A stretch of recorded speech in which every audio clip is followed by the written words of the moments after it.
ಜ್ಞಾನಾನಂದಮಯಂ ದೇವಂ ನಿರ್ಮಲಂ ಸ್ಫಟಿಕಾಕೃತಿಂ ಆಧಾರಂ ಸರ್ವವಿದ್ಯಾನಾಂ ಹಯಗ್ರೀವ ಉಪಾಸ್ಮಹೆ. ನನ್ನ ಸಮಸ್ತ ಬಾಸ್ ಟಿವಿ ಚಾನೆಲ್ ವೀಕ್ಷಕರೆಲ್ಲರಿಗೂ ಕೂಡ ವಿಭಾ ಶೆಟ್ಟಿ ಮಾಡುವ ನಮಸ್ಕಾರಗಳು.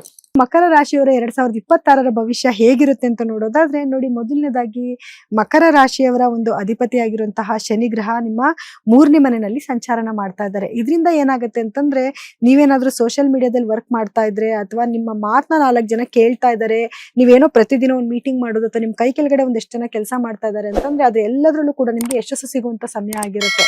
ಸೊ ಹಾಗಾಗಿ ನಿಮ್ಮ ಮಾತನ್ನ ಸ್ವಲ್ಪ ಉತ್ತಮವಾಗಿ ಆಡ್ಬೇಕಾಗುತ್ತೆ. ಖಂಡಿತವಾಗ್ಲೂ ನಿಮ್ಮ ಮಾತು ತುಂಬಾ ಸ್ಪಷ್ಟವಾಗಿರುತ್ತೆ, ಒಂಥರ ಲಾಯರ್ ಮಾತಾಡ್ದಂಗೆ ಮಾತಾಡ್ತೀರಾ. ಆದ್ರೂ ಕೂಡ ಕೆಲವೊಂದು ಸಮಯದಲ್ಲಿ ಅದು ನೆಗೆಟಿವಿಟಿ ಆಗೋ ಚಾನ್ಸಸ್ ಇರುತ್ತೆ. ಸ್ವಲ್ಪ ಕೇರ್ಫುಲ್ ಆಗಿ ಮಾತಾಡಿ, ಏನ್ ಮಾತಾಡ್ದಿದ್ದೀರಾ ಅನ್ನೋದ್ರ ಬಗ್ಗೆ ಸ್ವಲ್ಪ ಯೋಚನೆ ಮಾಡಿ ಮಾತಾಡೋದು ಒಳಿತಾಗತ್ತೆ. ಆದ್ರೆ ಸೋಷಿಯಲ್ ಮೀಡಿಯಾದಲ್ಲಿ ಏನಾದ್ರು ವರ್ಕ್ ಮಾಡ್ತಾ ಇದ್ದೀರಾ ಅಂದ್ರೆ ಖಂಡಿತವಾಗ್ಲೂ ನಿಮ್ಗೆ ಯಶಸ್ಸು ಸಿಗುವಂತ ಸಮಯ ಆಗಿರುತ್ತೆ. ಶನಿಯ ಒಂದು ಅನುಗ್ರಹ ನಿಮ್ಗೆ ತುಂಬಾ ಚೆನ್ನಾಗಿರುತ್ತೆ. ಇನ್ನ ರಾಹುವಿನ ಸಂಚಾರ ಅಂತ ನೋಡಿದ್ರೆ, ರಾಹು ನೋಡಿ ನಿಮ್ಮ 2ನೇ ಮನೆಯಲ್ಲಿ ರಾಹುವಿನ ಸಂಚಾರ ಇದೆ. ಇದರಿಂದ ಏನಾಗುತ್ತೆ ಅಂದ್ರೆ, ಹಣಕಾಸಿನ ಅಭಿವೃದ್ಧಿ ತುಂಬಾ ಚೆನ್ನಾಗಿರುತ್ತೆ ನಿಮ್ಗೆ. ಅಂದ್ರೆ ದಿಢೀರ್ ಅಂತ ಹಣ ಬರೋದು, ದಿಢೀರ್ ಅಂತ ಹಣ ಲಾಸ್ ಆಗುವಂತದ್ದು, ಕುಟುಂಬದಲ್ಲಿ ಸ್ವಲ್ಪ ಪರಿಸ್ಥಿತಿ ಚೆನ್ನಾಗಿರೋದಿಲ್ಲ ಅಂತಂದ್ರೆ ನೀವೇನೋ ಮಾತಾಡಕ್ ಹೋಗೋದು, ಅದೇನೋ ಬೇರೆ ಅರ್ಥ ಆಗೋದು, ಅದರಿಂದ ಸ್ವಲ್ಪ ಭಿನ್ನಾಭಿಪ್ರಾಯಗಳು ಬರುವಂತ ಚಾನ್ಸಸ್ ಕೂಡ ಇರುತ್ತೆ. ಆದ್ರೆ ಅದಾಗಿಂದಾಗ್ಲೇ ಸರಿ ಹೋಗುತ್ತೆ. ರಾಹು ಇರುವಂತ ಜಾಗನೇ ಹಾಗೆ ಅಲ್ವಾ.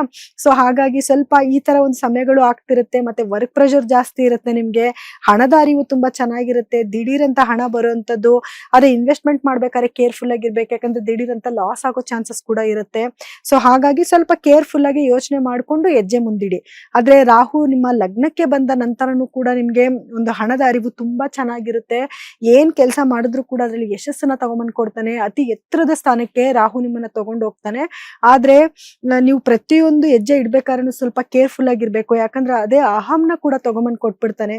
ರಾಹು ತುಂಬಾ ತಲೆ ಉಪಯೋಗಿಸ್ತಿರ್ತಾನೆ. ಒಳ್ಳೇದು ಕೆಟ್ಟದ್ದು ಎಲ್ಲಾನು ಮಿಕ್ಸ್ ಮಾಡಿ ನಿಮ್ಗೆ ಐಡಿಯಾಗಳನ್ನ ಕೊಡ್ತಿರ್ತಾನೆ. ಆದ್ರೆ ನೀವು ಕೂತ್ಕೊಂಡು ಸ್ವಲ್ಪ ನಿಮ್ಗೆ ಗೊತ್ತಿರುವಂತ ಯಾರಾದ್ರೂ ಒಬ್ರ ಹತ್ರ ಚರ್ಚೆ ಮಾಡಿ, ಆಲೋಚನೆ ಮಾಡಿ ಹೆಜ್ಜೆ ಇಡೋದ್ರಿಂದ ನೆಗೆಟಿವಿಟಿನ ಖಂಡಿತವಾಗ್ಲೂ ನೀವು ಈಚೆ ಕಡೆ ಬರ್ಬೋದು.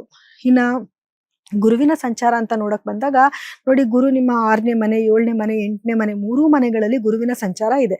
ನಿಮ್ಮ 6ನೇ ಮನೆಯಲ್ಲಿ ಗುರುವಿನ ಸಂಚಾರ ಇದ್ದಾಗ ನಿಮ್ಗೇನಾದ್ರೂ ಕೋರ್ಟ್ ಕೇಸ್ಗಳಿತ್ತು ಅಂದ್ರೆ ಅದರಲ್ಲಿ ಜಯ ಸಿಗುತ್ತೆ. ಹಾಗೆ ವಿದ್ಯಾರ್ಥಿಗಳು ಕಾಂಪಿಟೇಟಿವ್ ಎಕ್ಸಾಮ್ ನಲ್ಲಿ ವಿನ್ ಆಗ್ತಾರೆ. ಹಾಗೆ ನಿಮ್ಗೆ ಏನಾದ್ರು ಲೋನ್ ತೀರಿಸ್ತಾ ಇದ್ದೀರಾ ಅಂದ್ರೆ ಅದಕ್ಕೆ ಒಂದು ಒಳ್ಳೆ ಸಮಯ ಆಗಿರುತ್ತೆ. ಹಾಗೆ ನಿಮ್ಗೆ ಲೋನ್ ಬೇಕು ಅಂದ್ರೂ ಕೂಡ ಲೋನ್ ತಗೊಳಕ್ಕೂ ಕೂಡ ಒಳ್ಳೆ ಟೈಮ್ ಆಗಿರುತ್ತೆ. ಸೊ ಇದು ಒಂದು ಖುಷಿಯಾದ ವಿಷಯನೇ. ಆದ್ರೆ ಆರೋಗ್ಯದಲ್ಲಿ ಸ್ವಲ್ಪ ಏರುಪೇರಾಗುತ್ತೆ. ಅಂದ್ರೆ ಶುಗರ್ ಏನಾದ್ರು ಇದ್ರೆ ಡೆವಲಪ್ಮೆಂಟ್ ಆಗೋದು, BP ಇದ್ರೆ ಡೆವಲಪ್ಮೆಂಟ್ ಆಗೋದು, ಇದೆಲ್ಲಾನು ಕೂಡ ಚಾನ್ಸಸ್ ಇರುತ್ತೆ. ಸ್ವಲ್ಪ ಸಿಂಪ್ಟಮ್ಸ್ ಬಂದ್ರು ಕೂಡ ಆಗಿಂದಾಗೆ ವೈದ್ಯರ ಸಲಹೆ ತಗೊಳ್ಳೋದ್ರಿಂದ ನೆಗೆಟಿವಿಟಿಯಿಂದ ನೀವು ಈಚೆ ಬರ್ಬೋದು. ಇನ್ನ ನಿಮ್ಮ 7ನೇ ಮನೆಗೆ ಗುರುವಿನ ಸಂಚಾರ ಬಂದಾಗ ಗುರುವಿನ ನೇರ ದೃಷ್ಟಿ ನಿಮ್ಮ ಲಗ್ನದ ಮೇಲೆ ಬೀಳೋದ್ರಿಂದ ಅದೊಂದು ಕೋಟಿ ಪುಣ್ಯ ಅಂತಾನೆ ಹೇಳ್ಬೋದು. ಆ ಟೈಮಲ್ಲಿ ನಿಮ್ಗೆ ಒಂದು ಅದೃಷ್ಟಕರವಾದ ಸಮಯ ಆಗಿರುತ್ತೆ. ವಿದ್ಯಾರ್ಥಿಗಳಿಗೂ ಕೂಡ ಒಳ್ಳೆ ಸಮಯ ಆಗಿರುತ್ತೆ. ಗಂಡ ಹೆಂಡತಿ ಮಧ್ಯದಲ್ಲಿ ಬಾಂಡೇಜ್ ಚೆನ್ನಾಗಿರುತ್ತೆ. ಹಾಗೆ ಪ್ರೀತಿ ವಿಶ್ವಾಸ ಚೆನ್ನಾಗಿರುತ್ತೆ. ಇದೆಲ್ಲನೂ ಕೂಡ ಒಂದು ಶುಭವಾದ ಸಮಯ ಅಂತಾನೆ ಹೇಳ್ಬೋದು. ಹಾಗೆ ಇನ್ನು 8ನೇ ಮನೆಯಲ್ಲಿ ಗುರುವಿನ ಸಂಚಾರ ಮಾಡಿದಾಗ ಏನಾಗುತ್ತೆ, ಅದೇ ನಾನು ಈಗ ರಾಹುನು ಕೂಡ ನಿಮ್ಗೆ ಅದನ್ನೇ ಮಾಡ್ತಿದ್ದಾನೆ. ಇನ್ನು ದಿಢೀರ್ ಅಂತ ಹಣ ಬರೋದು, ದಿಢೀರ್ ಅಂತ ಲಾಸ್ ಆಗುವಂತ ಚಾನ್ಸಸ್ ಕೂಡ ಇರುತ್ತೆ. ಕೆಲವೊಂದು ಗುಪ್ತ ರೋಗಗಳನ್ನ ಕೂಡ ತಗೊಂಡ್ ಬರೋ ಚಾನ್ಸಸ್ ಕೂಡ ಇರುತ್ತೆ. ಸೊ ಹಾಗಾಗಿ ಪ್ರಮುಖವಾಗಿ ನೀವು ಆರೋಗ್ಯದ ನೀವು ಗಮನಿಸ್ಕೊಬೇಕಾಗತ್ತೆ. ಏನೇ ಸಣ್ಣ ಪುಟ್ಟ ಸಿಂಪ್ಟಮ್ಸ್ ಬಂದ್ರು ಕೂಡ ಅದನ್ನ ಆಗಿಂದಾಗೆ ಪರೀಕ್ಷೆ ಮಾಡಿಸ್ಕೊಂಡ್ಬಿಟ್ರೆ ಏನಾಗುತ್ತೆ, ನೀವು ಅದಕ್ಕೆ ಬೇಗ ಬೇಗ ನೀವು ಪ್ರಿಕಾಷನ್ ತಗೊಂಡು ಹೋಗ್ಬೋದು. ನೆಗೆಟಿವಿಟಿನ ಖಂಡಿತವಾಗ್ಲೂ ನೀವು ಕಮ್ಮಿ ಮಾಡ್ಕೋಬಹುದು. ಕೇತುವಿನ ಸಂಚಾರ ನೋಡಿದ್ರೆ 8ನೇ ಮನೆಯಲ್ಲಿ ಆಲ್ರೆಡಿ ಕೇತು ಇರೋದ್ರಿಂದ ನಿಮ್ಗೆ ಆಲ್ರೆಡಿ ಗಂಟ್ಲಿಗೆ ಸಂಬಂಧಪಟ್ಟಿದ್ದು, ಬಾಯಿಗೆ ಸಂಬಂಧಪಟ್ಟಿರೋ ಸಮಸ್ಯೆಗಳನ್ನ ನೀವು ಖಂಡಿತವಾಗ್ಲೂ ಅನುಭವಿಸ್ತಾ ಇರ್ತೀರಾ. ಅದು ಮುಂದಕ್ಕೂ ಕೂಡ ಕಂಟಿನ್ಯೂ ಆಗುತ್ತೆ. 8ರಿಂದ 7ನೇ ಮನೆಗೆ ಬರೋ ತನಕನೂ ಕೂಡ ನಿಮ್ಗೆ ಸ್ವಲ್ಪ ಸಮಸ್ಯೆಗಳು ಖಂಡಿತವಾಗ್ಲೂ ಕಾಡ್ತಿರುತ್ತೆ. ಆದ್ರೆ ಯಾರೆಲ್ಲ ಆಳವಾದ ಅಧ್ಯಯನ ಮಾಡ್ತಾ ಇದ್ದೀರಾ, ಇನ್ವೆಸ್ಟ್ಮೆಂಟ್ ಅಂದ್ರೆ ನೀವು ಏನಾದ್ರು ಏನು ಕಂಡುಹಿಡಿಯುವಂತ ಕೆಲಸಗಳು ಅಥವಾ ಪೊಲೀಸ್ ಇಲಾಖೆನಲ್ಲಿ ಇರೋರು ಅವರೆಲ್ಲರಿಗೂ ಕೂಡ ಯಶಸ್ಸಾಗ್ತಾ ಇರುತ್ತೆ. ಹಾಗೆ ಸೈನ್ಸ್ ಅಲ್ಲಿ ಇರೋರ್ಗೂ ಕೂಡ, ಸೈನ್ಸ್ ಓದ್ತಿರೋಂತ ವಿದ್ಯಾರ್ಥಿಗಳಿಗೂ ಕೂಡ ಖಂಡಿತವಾಗ್ಲೂ ಯಶಸ್ಸನ್ನ ನೋಡ್ತಾ ಇರ್ಬೋದು. ಆಧ್ಯಾತ್ಮದಲ್ಲಿ ಇದ್ದವ್ರಿಗಂತೂ ಕೂಡ ಒಂದು ಒಳ್ಳೆ ಯಶಸ್ಸನ್ನ ಆಲ್ರೆಡಿ ಕೇತು ನಿಮ್ಗೆ ಕೊಡ್ತಾ ಇರ್ತಾನೆ. 7ನೇ ಮನೆಗೆ ಬಂದ ನಂತರ ಸ್ವಲ್ಪ ದಂಪತಿಗಳ ಮಧ್ಯದಲ್ಲಿ ಸ್ವಲ್ಪ ಸಣ್ಣ ಪುಟ್ಟ ಭಿನ್ನಾಭಿಪ್ರಾಯಗಳು ಬರುವಂತ ಚಾನ್ಸಸ್ ಕೂಡ ಇರುತ್ತೆ. ಸೊ ಅದ್ರ ಕಡೆ ಸ್ವಲ್ಪ ನೀವು ಗಮನ ಕೊಡ್ಬೇಕು. ನೀವೇ ತಾಳ್ಮೆ ವಹಿಸ್ಕೊಂಡು ಮಾತಾಡೋದ್ರಿಂದ ಆಗೋ ನೆಗೆಟಿವಿಟಿಯಿಂದ ನೀವು ಈಚೆ ಕಡೆಗೆ ಬರ್ಬೋದು. ಇನ್ನ ಪರಿಹಾರವಾಗಿ ಏನ್ ಮಾಡ್ಕೊಬೇಕು ಅಂತ ನೋಡಿದ್ರೆ ನೋಡಿ, ನಿಮ್ಮ ರಾಶಾಧಿಪತಿ ಆಗಿರುವಂತಹ ಶನಿ ಗ್ರಹದ ಒಂದು ಅನುಗ್ರಹಕ್ಕೋಸ್ಕರ ನೀವು ಯಾವಾಗ್ಲೂ ಅಷ್ಟೇ ಎಷ್ಟು ನೀವು ಸತ್ಯವಾಗಿ ನಡ್ಕೊಂತೀರಾ, ಎಷ್ಟು ನಿಮ್ಮ ಕೆಲ್ಸದ ಮೇಲೆ ನೀವು ಪ್ರಾಮಾಣಿಕತೆಯಿಂದ ಕೆಲಸ ಮಾಡ್ತೀರಾ, ಖಂಡಿತವಾಗ್ಲೂ ಶನೇಶ್ವರ ನಿಮ್ಗೆ ಒಳ್ಳೇದ್ ಮಾಡ್ತಾನೆ. ನಿಮ್ ಕೈ ಕೆಳಗಡೆ ಕೆಲಸ ಮಾಡ್ತಿರೋರ್ನ ತುಂಬಾ ಪ್ರೀತಿ ವಿಶ್ವಾಸದಿಂದ ನೋಡ್ಕೊಳ್ಳುವಂಥದ್ದು, ಅವ್ರ ಜೊತೆನಲ್ಲಿ ಚೆನ್ನಾಗಿ ನೀವು ಒಂದು ಬಾಂಧವ್ಯನ ಬೆಳೆಸ್ಕೊಳ್ಳುವಂಥದ್ದು, ಅಥವಾ ಬಡವರಿಗೆ ಸ್ವಲ್ಪ ದಾನ ಧರ್ಮ ಮಾಡುವಂಥದ್ದು, ಇದೆಲ್ಲ ಮಾಡೋದ್ರಿಂದ ಏನಾಗುತ್ತೆ, ಶನಿಯ ಒಂದು ಅನುಗ್ರಹ ನಿಮ್ಗೆ ತುಂಬಾ ಚೆನ್ನಾಗಿರುತ್ತೆ.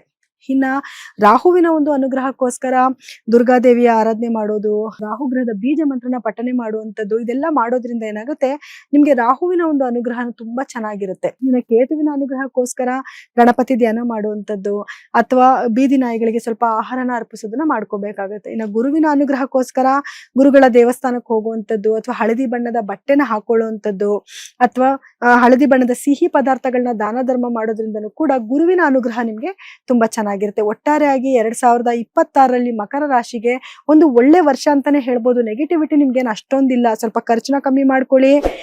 ಏನಾದ್ರು ಇನ್ವೆಸ್ಟ್ಮೆಂಟ್ ಮಾಡ್ತಾ ಇರ್ಬೇಕಾದ್ರೆ ಯೋಚನೆ ಮಾಡಿ ಇನ್ವೆಸ್ಟ್ಮೆಂಟ್ ಮಾಡಿ. ಆರೋಗ್ಯದ ಕಡೆ ಸ್ವಲ್ಪ ಗಮನ ಕೊಡಿ ಅನ್ನೋದು ಬಿಟ್ರೆ ಆಲ್ಮೋಸ್ಟ್ ಎಲ್ಲ ಒಳ್ಳೇದೇ ನಿಮ್ಗೆ ಇರೋದ್ರಿಂದ ಇದೊಂದು ಅದೃಷ್ಟಕರವಾದ ವರ್ಷನೇ ನಿಮ್ಗಾಗತ್ತೆ. ಲೇಟೆಸ್ಟ್ ಹಾಗೂ ಇಂಟ್ರೆಸ್ಟಿಂಗ್ ಸುದ್ದಿಗಳಿಗಾಗಿ ಬಾಸ್ ಟಿವಿ ಕನ್ನಡ ಚಾನೆಲ್ನ ಸಬ್ಸ್ಕ್ರೈಬ್ ಮಾಡಿ. ಹಾಗೆಯೇ ಬೆಲ್ ಐಕಾನ್ ಪ್ರೆಸ್ ಮಾಡಿ. ಇದರ ಜೊತೆಗೆ ಫೇಸ್ಬುಕ್, ಇನ್ಸ್ಟಾಗ್ರಾಮ್, ಎಕ್ಸ್ ನಲ್ಲೂ ಮಿಸ್ ಮಾಡದೆ ಫಾಲೋ ಮಾಡಿ.